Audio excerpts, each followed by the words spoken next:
Welcome.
Hey, Bob, how you doing? Good. That was a nice intro. Thank you. I've been working on that for the past, I don't know, a few weeks ago.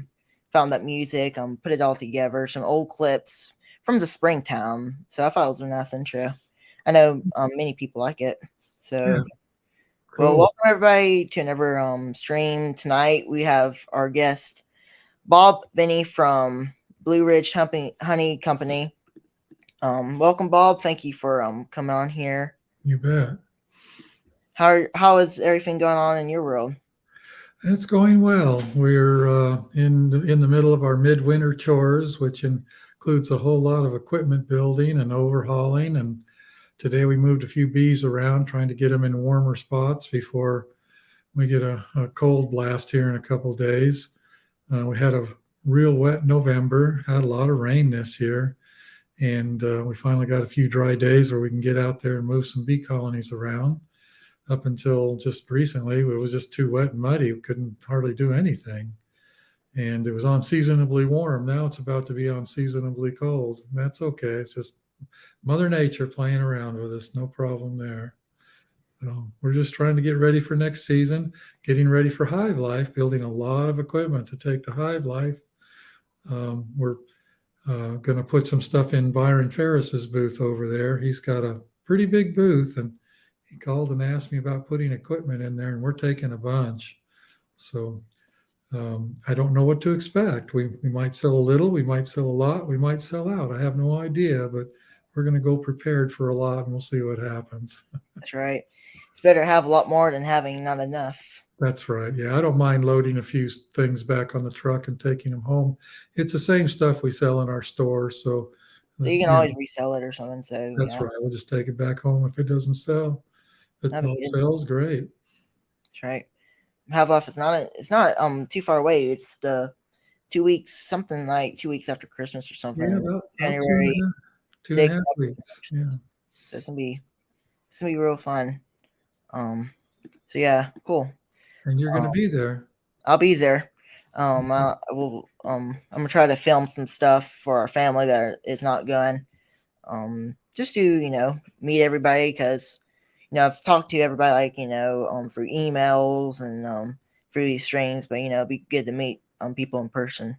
Oh yeah. So yeah, it's gonna be real good.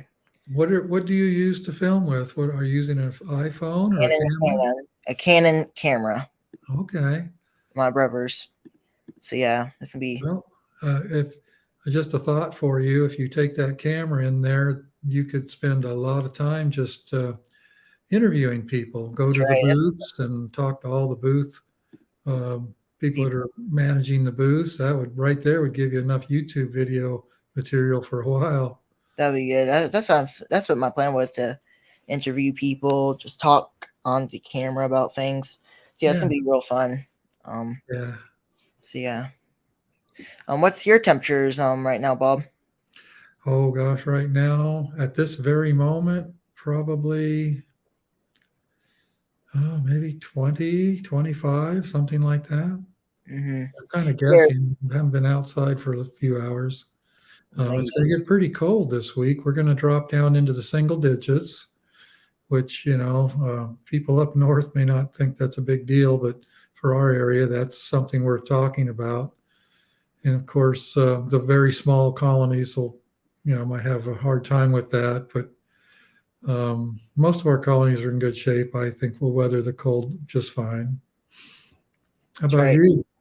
Are your colonies ready for the cold? I think so. I've Yeah. been working on them, feeding them, as good as I can.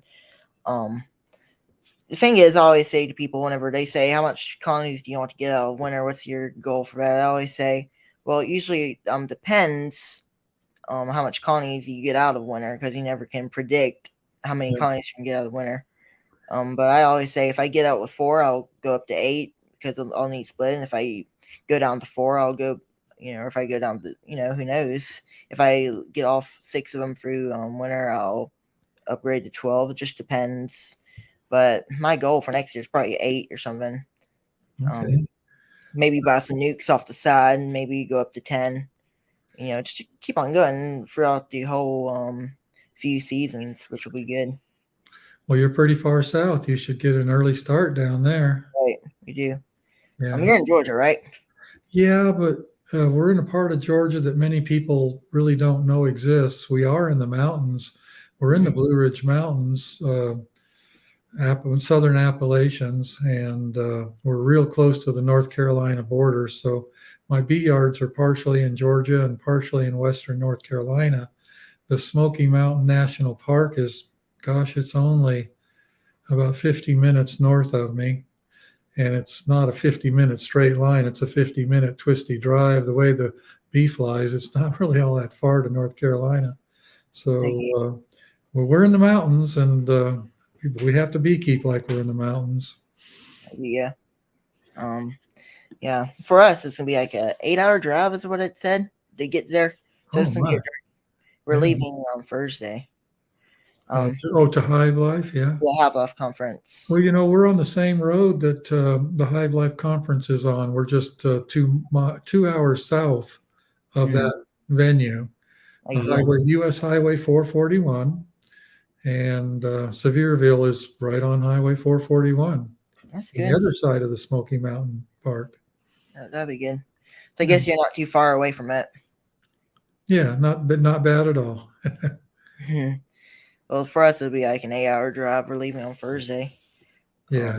Um, we're gonna try to make it to the meet and greet thing. Oh On yeah. at 5 o'clock. We're gonna try to make that. It just depends what time we get there. I have to get up early. So yeah, Hive Off is not too far away. It's gonna be fun. I guess the first beekeeping question we should talk about is kind of about how you kind of originated basically how you started beekeeping and a brief story of how you kind of got into the business and stuff. If you'd briefly share that. Well, I started reading some bee books around 1978, I guess it was, and got very interested in it, even though I wasn't in a position to do anything about it. I'd never forgotten all that I read, and decided that I wanted to really get involved in beekeeping. And in 1981, I had an opportunity. I went to work for a commercial beekeeper in Southern Oregon in a little town. I lived in a little town called Rogue River, and it's called the Rogue Valley. Actually, Rogue River runs right through the valley in Southern Oregon there. He was a big beekeeper, big enough. He had 2,200 colonies, and he was pollinating in California, and then we'd come home to the Southern Oregon area and pollinate pears, and then up to Washington State and pollinate apples, and then on to North Dakota. And I worked for him for 3 years doing that, and I learned a lot. It was a tremendous education. We were on the road all the time, moving bees and pollinating crops and things. And then after 3 years, I went out on my own. By that time, I'd built up small little outfit of a few hundred colonies, and I was making enough money to go out on my own. And then after that, I never went to North Dakota again. I just pollinated in California and Oregon and made honey right there. And then these here, since I moved to Georgia, I have been to many other states, had bees in Wisconsin and South Dakota and Florida and, of course, Georgia and North Carolina. So I've had bees in a lot of states in my beekeeping career. So it's been great experience. That's good. That's a nice little story. That's cool. Yeah. Yeah. It is a good story. Brian's up here. Really enjoyed Bob's story when he was on our stream. Oh yeah. Yeah, that was fun too. Yeah, good bunch of guys. Absolutely. Yeah, I've had them on here. Oh really? Maybe a month ago. The stream team on here. So that was a fun chat. Well, I must say, for the people you had on are pretty impressive. So you're doing quite well with your podcast. Looks like the sky's the limit to me. You had Ian on last week. You did. That's right, Ian Stepler, Canadian Beekeepers blog on last week. That was fun. I like that. The week before that, we had Jason Behomia Bees on, and then after this, I don't know who I'm going to have on. I may just skip it until after Have Left, because we're going to be busy with Christmas. The day right after Christmas is when I'm streaming, and the next week, the stream lands the day after New Year, so it just depends. Yeah. So, yeah. I guess the second question about bees is what is your what do you like to feed your bees? What's your do you have a method that you like or something? I tried to educate myself on feeding. When I first started beekeeping in 1981, high fructose corn syrup was really brand new on the scene for beekeepers to use, and a lot of beekeepers picked up on that. Out on the West Coast in those days, we were feeding dry sugar in the form of dry vert. It's a partially inverted sugar that's made by C&H Sugar in San Francisco. And I fed a lot of that back in my Oregon days.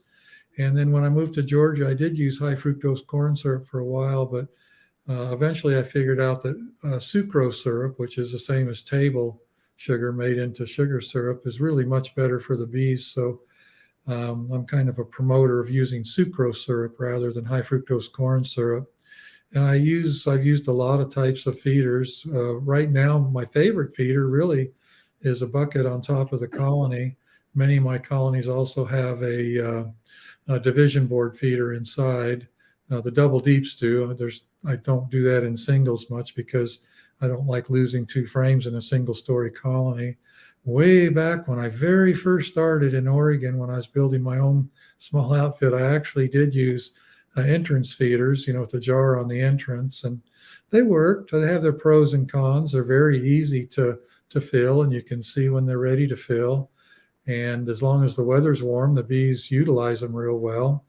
Where you run into trouble with those is if you put them on a weak colony and they kind of drip a little bit in the mornings when the sun comes up, and if the colony's not strong enough and syrup starts to drip out of the feeder itself, it can really cause robbing badly. So I don't use those anymore. Exactly. But I really like the bucket feeders up on top of the colony. I get you. That's all I say about the entrance feeders. About especially on weak colonies. Maybe stronger colonies may be able to get away with it, but the weaker colonies, they can get robbed out easily. Yeah, you gotta be careful with those things. Especially in the fall, whenever you have a dearth. If you if you put a little drop of honey, all the bees are there. That's right. Yeah. Same with sugar, water. Sugar water. Same thing. So yeah. I don't really like to use that either. I try to feed from the top as well. So yeah. I guess the main topic of the stream I was going to talk about is the art of beekeeping. I know y'all talked about it on Brian's channel. I don't know when that was, a few months ago. But I was wondering if you could explain to us, about the principles of art of the beekeeping. Well, often when I'm speaking to beekeeping groups, I like to tell people that beekeeping is 50% science and 50% art. And I see Greg Burns is on there. Hi, Greg. Hey, Greg. We're going to see Greg in a couple of weeks. And Russell, yeah, you betcha. Bob, do you use your jar feeder much? And when, no, I really don't. We do use jars on top of nuke boxes and sometimes small single story colonies, but only during warm weather usually, and just on small colonies. But anyway, back to the art of beekeeping. If you go to the Merriam-Webster dictionary, they define the word art in this sense as the skill that is acquired through experience. And I don't know how to define the art of beekeeping, but it's really it's you. It's the way you think. It's the way you do things. How we all learn our own methods and our own techniques, and it's kind of a combination of how we think and how the bees react to what we do, and you become somewhat intuitional in time, meaning that you kind of understand what the bees are up to without having to diagnose them scientifically. You kind of get a sense of what they're up to. And, when you start to get to that point, which does take several years, you start to experience and demonstrate the art of beekeeping. I guess basically it's like the dictionary says, it's just the art of beekeeping is just the skill that comes with experience. And that experience is repetition. In other words, going through a lot of colonies a lot of times. And that takes time. Right. That's the thing, especially when beekeepers like, you've kept bees for a long time, throughout your whole course. Whenever I was a beginner, at least, I've lost colonies. By the way, I've, kept bees for about, say I started 2018, somewhere around there. I was pretty young back then. Yeah. I don't really remember that good, but how old are you now? 13. 13. So 13. Next year, turn 14. My goodness. So you would have been pretty young. Were you doing it with your dad or your parents, or how are you doing mom. it? Your mom. So I guess I can share a quick story. Okay. I've told many beekeepers, just not really stories, and most beekeepers. The thing is, we just got into beekeeping by watching the little YouTube, reading books, and then I started. Then we got 2 colonies in Florida. From a man. I don't know the name. I forgot. But it was a man in Florida. He really wasn't my mentor, but he kind of, showed us like simple things like this is a hive colony, because we didn't know much at all. We knew a little bit, but we didn't know much. Then we got those 2 colonies home. That winter, I think one of them died, and the other one got out.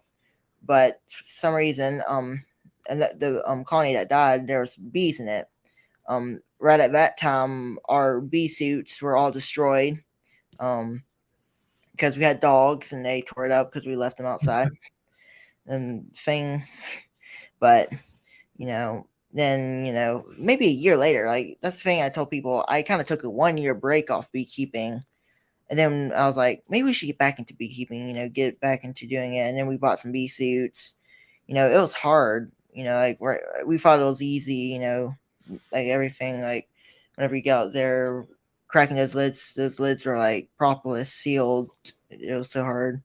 It was hard back then, but then now, because I, was new at it, but now with that skill, I'm doing it a little bit. Now I'm used to the being around bees, and I'm not really nervous about bees. I'm not scared of them. That's the main thing that you gotta think about, like especially new beekeepers. This fear of beekeeping. Yeah. I was at one point, intimidated by the bees. Most everybody is whenever they start. But then, I kind of got to, interact, get used to the bees, and then once I, got used to them, and here I am. So yeah, that's my basic story. Well, who's funding this? Are you paying for all the pieces and parts? My mom. Your mom's helping you out. That's right. Well, that's generous of her. Is she going to help you get to 8 colonies next year? That's going to be expensive. It will. That's the thing. That's why I want to start this little business of mine. With just selling bee boxes, nukes, stuff like that. Okay. I've been working on that kind of stuff. I've been thinking of prices. I'm working on business stuff, And then over this year, I'm gonna be planning and going for next year. Many beekeepers ask me, especially like the stream team. I was on their live once. They asked me, many beekeepers asked me this, like, what's my goal for next year? What do I want to do next year? And I say, well, if I may get into queen rearing, I want to look into that. I may start um grafting. It just depends if I get around to it, because I might be busy next year. I'm working on stuff, but you know, queen rearing, expanding a little bit, and then doing some honey harvesting, and that's my potential goal for next year. Well, sounds like a good plan. It's best to diversify your income. You can sell bees and sell honey and sell queens. So if something fails, the other things can keep you rolling. That's right. Yeah.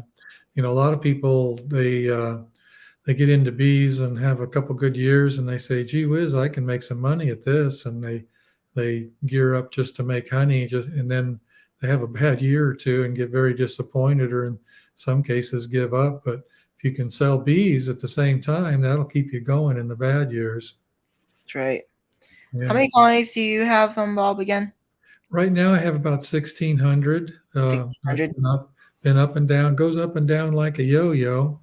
The most I ever had about 6 years ago, I think, was 2,800 colonies. And then for a long time, we ran about 2,000. And last year, we dropped off the 2,000 down into the 1,600 neighborhood. And it's basically a matter of help. It is hard to get good beekeeping help, people that stay. Many people that have, not many, but several people that have come to work for me kind of got good at it and then moved on to do it on their own. And that's legit. I did the same thing. And plus, I'm getting so busy in the other aspects of our business. The retail store and the building equipment and the packing honey parts have really done well. And I kind of don't have the time to try to run 2,000 or more colonies anymore. So we're just settling in, 15, 1,600. And over the next few years, I'll probably even drop it down lower than that. As I get older, honestly, it gets harder and harder to do the work. Turn 69 this year, and you're quite young, so you don't understand yet, but your time will come. There comes a time when you just have to try to do a little less because you're not quite as able. Yeah. Yeah. Yeah. That's cool. Yeah. I guess the next thing we can talk a little bit about is mite treatments. What's your preferred method that you like to use? Well, the last 2 years we've used Apiguard, which is a thymol-based gel. We've used that in August, and then we've done oxalic vaporization in winter, and that's worked pretty well. We're kind of in the middle of our oxalic vaporization right now. We got a little bit of a late start because it was so wet in November and actually pretty warm in November, and the bees were still brooding just a little bit.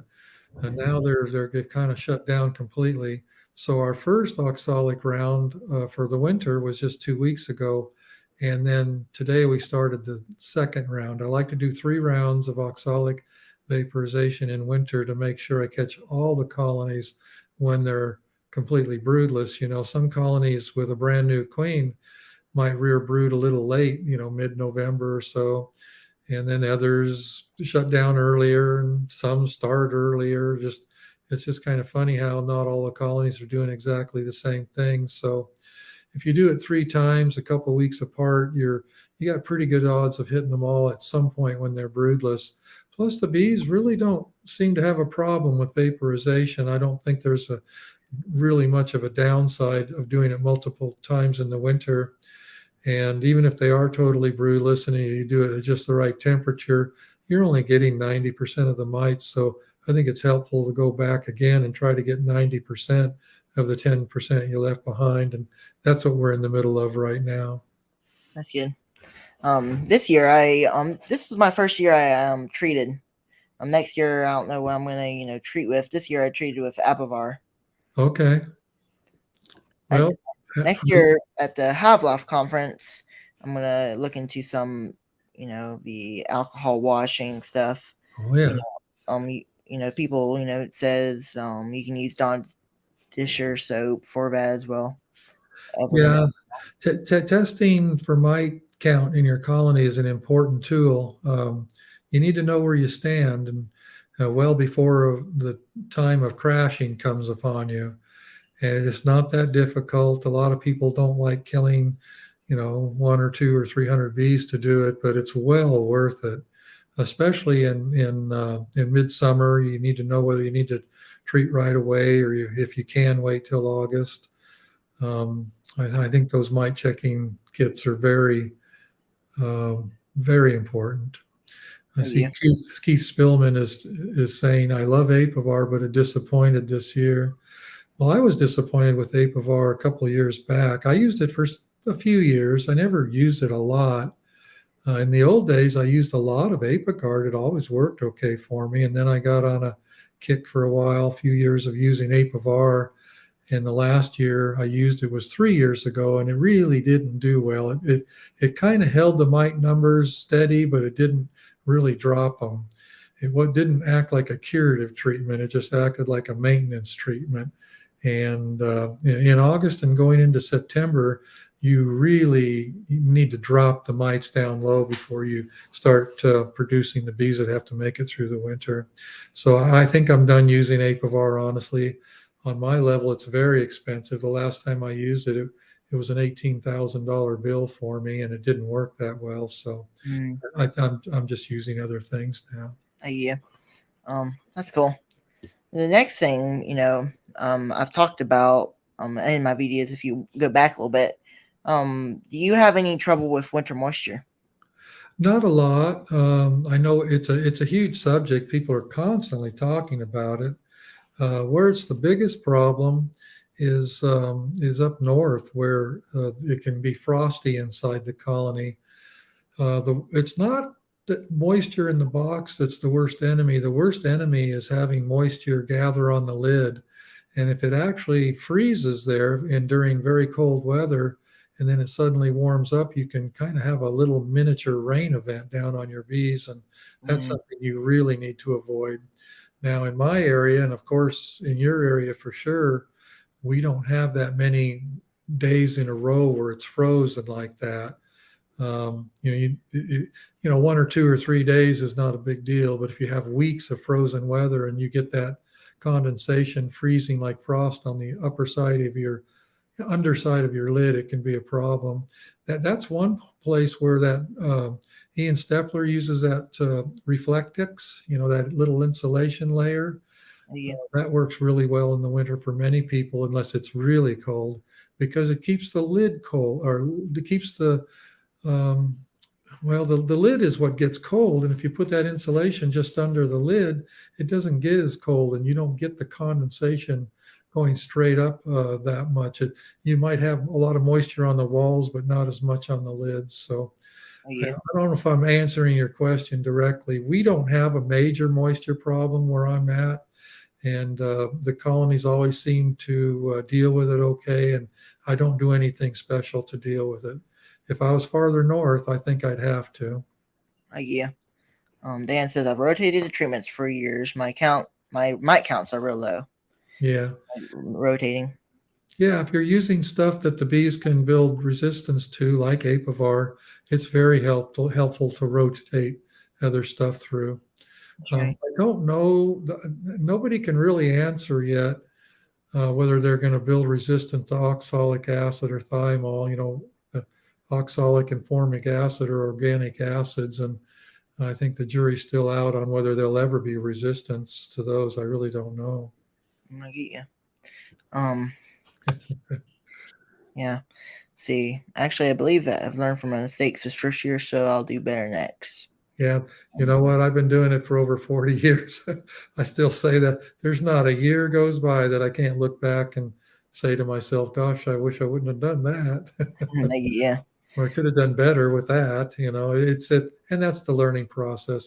And you're dealing with Mother Nature. There's no 2 years in a row that are exactly the same. So there's always more lessons to learn. Yeah. That's right. I learned a lot, especially for my basically free 4 years of it beekeeping. I've learned, not beekeeping mistakes that you can make. I've shared the ones I've made and try to help people avoid them. With my experience, I've been beekeeping for, let's just say, 4 years. I'm not all that sure. I have to go back and look in photos, something, see pictures. But yeah, I've learned a lot since I started beekeeping. Yeah. When I started, I didn't know anything really. We didn't really know that much right off the bat. Your journey's just beginning. You got a lot of stuff ahead of you. That's Right. not a bad thing. I don't mean that in a bad way. That's part of the fun of beekeeping is that it's a constant challenge, constant learning, and that's part of what makes it so attractive to most of us. That's Makes right. you think, makes you think a lot. Yeah. Yeah. But so, there's always like learning step in beekeeping. Yeah. If you ever run into anybody that tells you they know it all, that's a big red flag right there. That's right. The thing is, you'll hear that they know it all, but you never can know everything in beekeeping. No, you can't because it's ever changing. Also, That's right. it's constantly evolving, and so you can't know everything. That's right. You never can. There's always more to learn. Like this year, I want to learn more things. I want to, get better at my knowledge. Most everybody does. Yeah. Do you read a lot? Do you read a lot of books? I do. I've been busy, so I've been, haven't been able to catch up on because, especially because we got Christmas around the corner. I've just been busy with different things. But after Christmas, I'm gonna start getting back on books. Yeah. I made a video not too long ago. Just showing 6 beekeeping books I used. So any sharing those kind of I books. saw that. That was a good video. I see this fella's commenting he has 2 hives and still has 2 frames of brood. I'm guessing he must be in a southern location. Yep, that's right. I think he's in Dothan, Alabama. Dothan, Alabama. Oh, yeah, that's pretty far south. That's right. Seth, some people watching know who Seth is. He works for me. He's in his early 20s and he's trying to build a beekeeping outfit up, really with nothing to start with. And he took 60 colonies out of the mountains that were broodless about 2 weeks ago and took them down close to the Florida border in Georgia. And they now he was just there Sunday. He said they now have a solid 2 frames of brood. So I warned him about a few things. I said, first thing you got to watch is that 4 or 5 frames of honey you took down with those colonies is going to go away real quick. And he's going to have to get back down there at some point and feed. So that's one drawback. Also, I think he was lucky enough to just get a little bit of broodless period in and get an oxalic vaporization in before he took them down. It's one of the problems in being in these southern locations like you guys are. The bees may not go completely broodless, so oxalic vaporization doesn't work so well in those cases. Yeah, down here we don't really always go broodless. We'll have brood.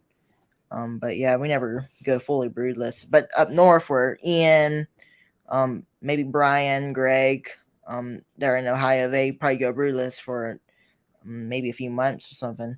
So they have, especially like in the fall now, or we're this time of year, they can get their OA vaporizer treatments in. So yeah. Oh, yeah. I see somebody, Philip Morris from RTX, says, Bob, you indicated you were going to focus more on local honey production. What are your strategies for doing that? It's really, really simple. I'm going to split a little less in the spring so I can have more robust colonies going into the honey flow. I've always, well, not always, but for the last 15, 20 years, I've split my colonies severely in early spring in order to sell lots of nukes, and then I'd shake them and make lots of packages. And this year I'm going to do a little less of that. Try to have more robust colonies going into spring. Of course, that creates other challenges. Have to pay a little more attention to swarm control and issues like that. We do a lot of equalizing in the spring, taking from strong colonies and boosting weak colonies, and equalizing can be a pretty good strategy for swarm control. And timing, not letting the colonies peak too soon. Swarming really is the worst enemy of a spring honey producer. Not so much in the summer when our sourwood comes, swarming's not as much of an issue, but boy, it can be a big issue in April around here. So it's all about splitting just right and equalizing just right and timing your supers, everything just right. But yeah, I hope to and intend to make more local honey because it's worth more money. Just 3 or 4 years ago, it wasn't worth hardly anything more than the generic wildflower that you could buy all over the country. I think it's really being mostly driven by our retail store. We have a lot of people coming in that just want local honey. You know, they might be from Ohio or California or whatever, but they come into our store wanting to get our local honey. And because we can get so much higher price retail, it's really becoming quite valuable to us. Yeah, I I think missed the last question. I'm sorry. that's fine. But the local beekeeping is, local honey is real popular. Yeah. We sold it Anyway, out a few years ago. But we definitely raised the price a little bit from them once we did a few years ago. Um, well, what was the? I'm trying to watch the questions that come by too. It's hard to focus I on know when I'm talking. that's fine. I'll keep up with them, and also Vincent's kind of keeping up with some of them. We have Okay. one up here that I think was pretty interesting. Mike Minnesota Beekeeper asks, any thoughts on apple affecting nosema? That's actually a really good question to which I don't have the answer to. A lot of people, say that many of the essential oils that are out there do have an effect on nosema. I'm pretty confident that lemongrass does. Does thymol? I'm not real sure about that. I'd hesitate to say because I honestly don't know for sure. Yeah, There's a good chance of it though, because I know many of the essential oils do. yeah. Let's see. Russell asks, Bob, do you put up swarm traps at your yards? I could and probably should, but I don't. Honestly, we don't have a lot of swarming. We do pretty good with the swarming part because, well, in the past, because we did so many splits early on. This year it might be a little more of an issue. Probably pay me to do that. I just kind of, if I see a swarm and it's not easy to catch, I just wish them well and hope they survive and donate to the drone pool survivor stock. Right. Our colony swarm, not like it was either this year or last year. But I was too late. I was busy. I never got around to splitting them or anything. They, went up into a pine tree. Anybody who saw that video, wow, it was a few months ago.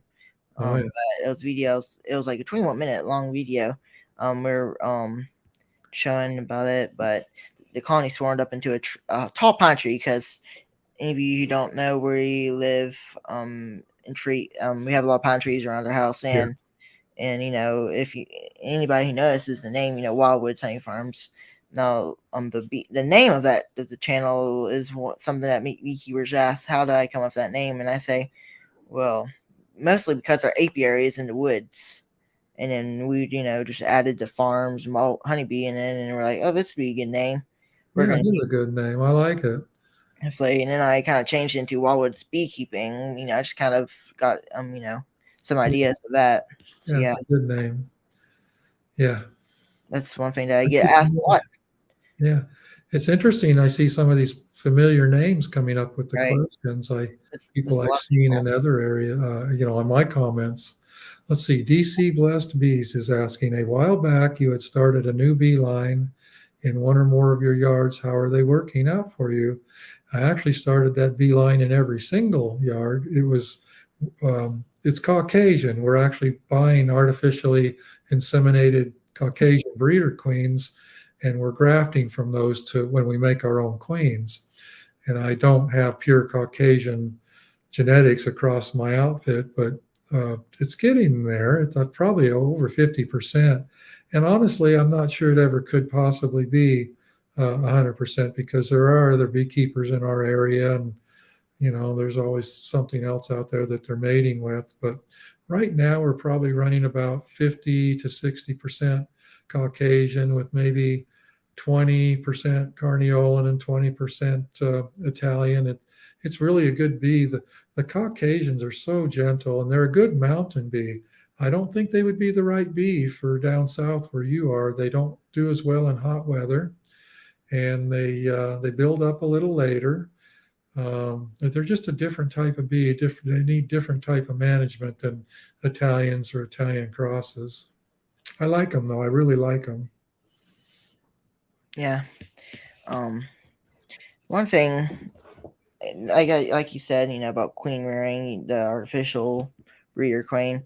Next year, I'm hoping, the fun thing about queen breeding is that you can pick any colony you think. I know exactly which one I'd pick. I have some good. I have Now we can kind of get into genetics. I guess that'd be something Well, good, but well, what would you pick? I'd pick. I have Italian, and I have some other bees that are a little more, defensive. Um, but I'd pick um, the Italian queen bee that I have, and I'd use that one for queen breeding. Yeah, Main thing that I sometimes ask people, because everybody has different opinions, and also depends where you live, about yeah. what do you like to do? Do you like to use double deep, single deeps? I guess I could ask you that, but what I'd answer to that is I have one that has a deep and a super. I have three that have single deeps, and I have two that have double deeps. So I'm mixed. What is your preferred method for that kind of stuff? Well, I like singles and double deeps both, but for different reasons. For a long time, well, not a long time, about 10 years, I ran my colonies mostly as a deep and a shallow. And the reason for that was really simple. I could get 4 pallets high on a semi truck for transportation. Instead of, if you use double deeps, you can only get 3 pallets high on a semi truck. So when I sending bees to California or out of state up north, I could get more bees on a truck. I always ran with the shallows on the bottom because I still did do a lot of splitting in the spring, and with the deep on top in that brood nest configuration, I always had the assets I wanted for making splits right there in that top box, and I actually rarely got into the shallow, which was on the bottom. I like double deeps for less swarming, less starving, lots of assets for splitting. You got a lot there to choose from when you're trying to make nukes, and also when you're shaking packages, you tend to have more bees in the early spring. Double deeps do, in my experience, overwinter with more bees and build up a little to higher numbers early in the spring. But then when singles are so much more efficient when it comes to treating for mites, or if you're trying to find the queen, the singles are much easier to find the queen. And this is going to sound funny, but I think if it's properly managed, I think you can actually make more honey with a single. But of course, that leads to one of their major drawbacks, and that is that you're going to have to feed some sugar to make up for the honey that wasn't left behind. So they both have pros and cons, and I like them both for different reasons. And right now, I would say that probably 2/3 of my outfit is double deeps, and the rest are singles. The colonies that are singles were hives that got started late in the season last year and never made it quite big enough to be a double deep. A lot of the splits we start in spring will end up being colonies that make sourwood honey in July, and we will have them ready to make sourwood on the 1st of July.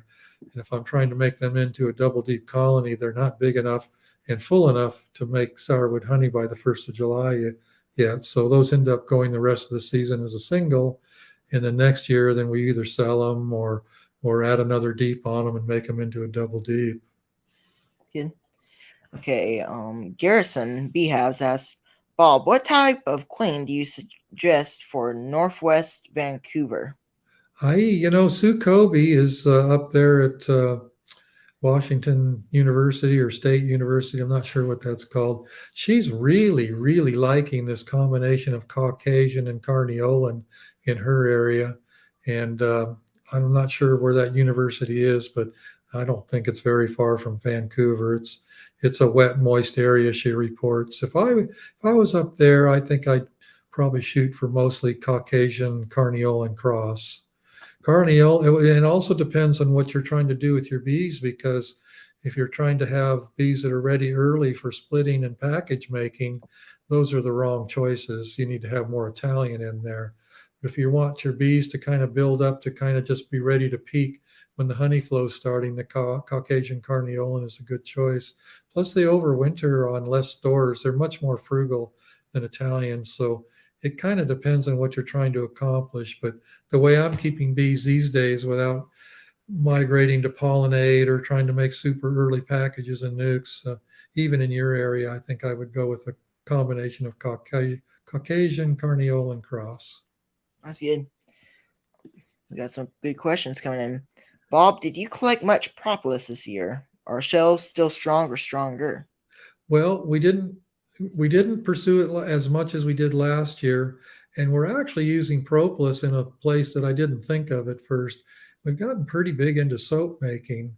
We're making a lot of our own soap and selling it through our store, and we're shaving propolis. Well, I guess we're kind of pulverizing it into a powder and mixing it into our soaps. And propolis is a really good addition to soap, and that's where we're using 90% of it.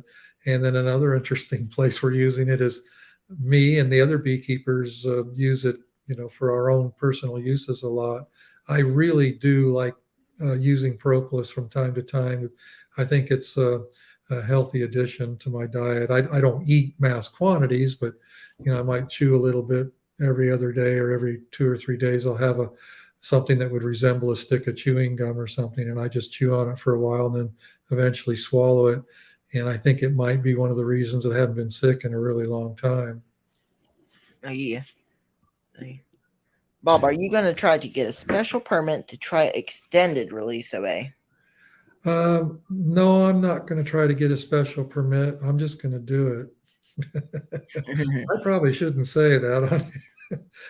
People are doing it all around me, all over the place. And I think I'm going to try it a little more this spring.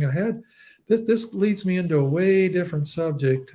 Some people that are viewing my videos, and some of yours too, know that I had a pretty bad experience with extended release oxalic acid, paper towels and stuff. And I've really been analyzing that closely. And I think I've kind of got it figured out what happened there. It's been several years ago, the University of Georgia used almost 200 of my colonies to test this stuff. And they did it in the month of August. And the conclusion I've come to with extended release oxalic acid is that it's a pretty good maintenance treatment, but it's a terrible curative treatment, meaning that it will, if you have low numbers, it'll help keep your numbers low. But if you have high numbers, it's not good at bringing the numbers down. And in August, not only did I provided colonies with fairly high numbers because UGA really wanted to figure out if that stuff worked. So not only did I give them colony with high numbers, which you struggle bringing down, but in the month of August, we were in that curve where brood was hatching off and it wasn't being replaced. In other words, the mite numbers were rising very rapidly, and brood was hatching, and not much new brood was being produced. So the mites weren't going back into the brood; they were just getting on the bees more and more and more. And that extended release stuff just really struggled bringing those numbers under control. I ended up losing a lot of those bees because they really succumbed to very high mite loads. The key to that stuff is to start early, keep your numbers low, and then if you have, and again, back to using a test kit, check your bees very closely in late July, early August, and see where your numbers are. And if they're not low still, that's when you would want to use something that's more of a curative mite treatment, like Apiguard, or perhaps formic acid, or if you like Apivar, that would be the time to use that. I hope that makes sense. I think that the extended release is a good maintenance program, but not a good curative program. And that's just my personal casual experience. I could be a little bit off on that, but that's my experience. That's cool. Yeah. I guess another question I would ask is, what is your initial goal and plan for next year? Restate that question. What is your goal and plan for next year? That's always a hard question for me. Like, what would you? What's your plan? Do you want to expand? Do you want to sell? That kind of thing. Well, the plan, of course, like I mentioned, talked about earlier, is to try to make more spring honey and probably make less splits doing it. That'll mean I'll have less bees for sale. More honey production. We're trying to build a sophisticated website next year. The website we're using right now is really terrible.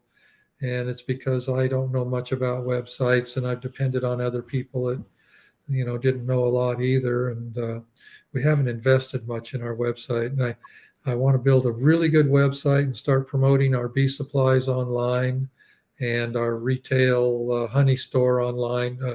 I think because there's a higher profit margin in retail sales, I think that we can really benefit from that. We're trying to increase the traffic into our retail store, and we're trying to increase the diversity of products in our retail store. The honey packing has kind of hit its plateau for the moment. Unless I expand the building I'm in, I think the honey packing is doing about all it can do. Last year, we packed about 1,500,000 pounds of honey, and we were pushing things to do that. I would need more space and a little more equipment and more storage space also to increase that. So the packaging part is probably sitting at where it's going to be for a little while. The infrastructure is set. I've got all the equipment I need, plenty of trucks and forklifts and all of that stuff. I don't need to invest in any, really don't have to invest in any new equipment except for just replacing beehive equipment when I sell beehives. So not much of a strategy, not much new, just make a little more honey, sell a little less bees, and try to create more retail trade. That'd be good. It's always good to have a small little plan of what what you're gonna do. One question that I did receive, it's leads back to Apigard. Um, like Mike asked up here about in the museum, he asked me also. I also want to get your opinion. How does what's your opinion on does Apigard help with tracheomites? They say it helps a little bit. The tracheomites were under control when I started using it. They'd become a thing of the past, more or less. I've heard that thymol is helpful with tracheomites. Now, tracheomites, when I started beekeeping, tracheomites weren't even in this country. And towards the end of my time in Oregon, they became an extremely big issue and took out a lot of colonies. But within just a few years, the bees that survived started creating kind of a resistance to tracheomite. And that's not happening as quickly with varroa mites, of course, but the bees got over tracheomites pretty quickly. I don't make any effort at all to try to treat for them or look for them or anything else. Yeah, that's cool. But I have heard that it can help with them, but I know that they're not as big as an issue. Yeah. You still can have them, but Yeah. like Mike said that Brother Adams, way to kind of deal with them is to breed resistant bees. Yeah. But Well, back in the mid 80s and late 80s, the Buckfast line that was in this country at that time was doing a pretty good job. Nobody really figured it out for a little while. Now I'm going to kind of go out on a limb here and say that the Buckfast line that is for sale in this country right now does not resemble at all the Buckfast line that was available back in the 70s and the 80s. So that line of bees is kind of gone in this country. I'm not trying to say that the Buckfasts that are here are good or bad. I'm just saying that they're different than they were 40 years ago. that's right. They're probably not, especially because the tracheomite, didn't came in later, especially like new beekeepers now, beekeepers will think, it's easy, but it was easy, back then, whenever you started. But now beekeepers have to deal with, all these pests, especially the Varroa mite came in late 1990s, that kind of thing. So yeah, it came 35 years, and it still haven't really found out like a weakness to it. We're still treating, with all our treatment stuff to help it, but we haven't really solved that issue as we did with the tracheomite. Well, we haven't solved it. I get asked just lately, for some reason, I've been getting asked a lot about, what's the future of our bees and varroa mites? Are we making any progress? And I believe the answer is yes, even though many of us are still treating, and a lot of colonies are still dying because of it. I think our bees have become stronger because of it. Good examples of that are, some years ago they brought in packages from Australia to help pollinate in California because there seemed to be somewhat of a shortage for pollinating almonds, shortage of bees. And those packages, those genetics succumb to Varroa mites and the viruses that are related to Varroa mites very quickly. So kind of shows that our bees are doing a little better job than they were, 20 years ago. I think they're getting a little bit more virus resistant. And, there's a lot of people playing with genetics out there. You got the hygienic behavior and the ankle biters and, VSH, all of this stuff that people are pumping into our genetic pool. And I can't tell you if it's going to be 10 years or 80 years, but I think slowly but surely we're going to get to the point where the general bee population in this country is handling Varroa mites okay. That's good. There already is a percentage of the bees in this country that do a fair job of handling them. They just aren't quite commercially viable yet, because as soon as you take these isolated lines that are doing a good job and throw them in with a bunch of other bees in your neighborhood, you kind of lose some of those traits and they kind of succumb too. But all of that stuff is helping us make progress. I think the people that are working with genetics, I think that's where the answer is in the long term. Yeah. Got one question, and I was going to ask this question and one more question, and then I guess we'll go ahead and end this thing because we're nearing the end. Mike asks, good opportunity to ask Bob about double screen boards, cool weather splits. Well, interesting he brought that up. I'm working on a video that I will hopefully come out on Sunday about what we're doing with double screen boards right now. Today, we actually moved some nukes that are on double screen boards onto colonies that I consider good heat sources. Help those little 3-frame colonies make it through the winter. 3 frames of bees won't make it through the winter here. It probably would in your area, but here it won't. But if we put them over a double screen board on a good strong double deep or even a strong single, suddenly 3 frames of bees will make it through. So that's what we're doing with double screen boards right now. He's saying cool weather splits. We did make some splits late in summer, and that's those little 3-frame splits we have right now. Double screen boards are a great tool that many people don't utilize because they don't understand the potential. You can start making nukes in early spring when the weather's still cool, and make your nukes into a deep box over a double screen board, and they'll not only survive in cooler weather, but they'll grow very fast with that heat source coming from the colony below, and they'll be ready to move off into other locations much sooner than they might have. It's a tremendous tool, especially if the weather's cool. Yeah. Right. Okay. One more question, and I'm going to get my last question in. Okay. Philip Morris asks, you sell a lot of nukes and packages. Do you know by percentage who buys them? Hobbyists, commercial beekeepers, resellers? Well, I kind of do. When I was selling larger quantities up to about, I guess, 6 years ago, I started bringing the numbers down.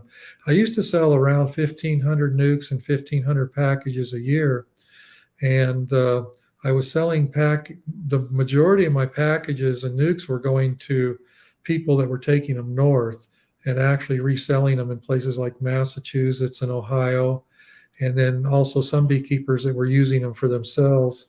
I would say probably only maybe just as little as 10% were being sold to hobbyist beekeepers. But now that my retail store has grown, I've stopped selling to resellers. I have no discounts. You could buy every nuke I produce and I won't give you a discount because I can sell every nuke and package I produce right there in my retail store. And I want that to be a draw to bring people into my store so they'll be more inclined to buy our bee supplies and things like that. So I am not selling nukes and packages to resellers anymore. Everything's getting sold right there in my store, which now means that I'm selling more to hobbyists and small sideliners than I used to just 5 or 6 years ago. That's cool. Last question I wanted to ask was, because we keep on getting questions, I'm trying to get as many It's as we okay. can. I'm here for as long as you want to be. It's up Right, to we you. run a little late. Got one question here that Bob, how much are you getting for a pound of local honey at your retail store? It depends on whether it's wildflower or sourwood. Our sourwood is, gosh, I guess we get as much as $14 or $15 a pound, and our mountain wildflower is probably 11 or 12. Now, to some people, that will sound like a low price, and some people will think that's a high price. What you have to understand is we're selling quantity. You can't get $25 a pound for a 1 pound jar and sell a lot of it. I've always said there's two ways to make money, and one is to sell more for less, and the other is to sell less for more. And we kind of play the middle ground. Our pricing, a lot of our customers are just average people trying to buy honey at a reasonable price, and I don't try to get those really exorbitant prices. So I guess the short answer is anywhere from $8 to $15 a pound in a 1 pound jar. Yeah. Yeah. This is the last question I'll have. That you have all your different queens, right? Different breeds. You have Caucasian, the ankle biter. You have Italian. Which one do you like to use, and you'd recommend to any beginner beekeeper? Do you have like any a specific queen, or do you like all of them, or what's your opinion on that? I think for beginning beekeepers, the Italian is probably the safest bet for a couple reasons. One, it's a lot easier to find the queens because they're not dark and they're more predictable. You can get a nice big robust colony the first year with Italian bees. Caucasians and Carniolans take a little more knowledge about how to handle them. Carniolans will overwinter with a very small cluster if it's a real pure Carniolan, and you got to know how to handle that. And then they'll explode in the spring and swarm on you and catch you off guard. Caucasians are a good bee for a beginner also because they're so gentle. The only problem with the Caucasians is the queens can be hard to find for a beginner. So probably for a brand new beekeeper first year, Italians or an Italian Carniolan or Italian Caucasian cross would be a good bee. And then when you get just a little bit of experience under your belt, you can choose which direction you want to go. Thank you. Great. Well, I guess we better end this thing off. Okay. Thank you, everybody. I appreciate all of y'all who are watching this and playback. Thank Yeah, you all for joining. my pleasure. Thank you for inviting me. For sure. Thank you for coming on. Thank you Okay. everybody for watching. We'll see you on the next one. All right. I'll see you later. See you later. Bye. Bye.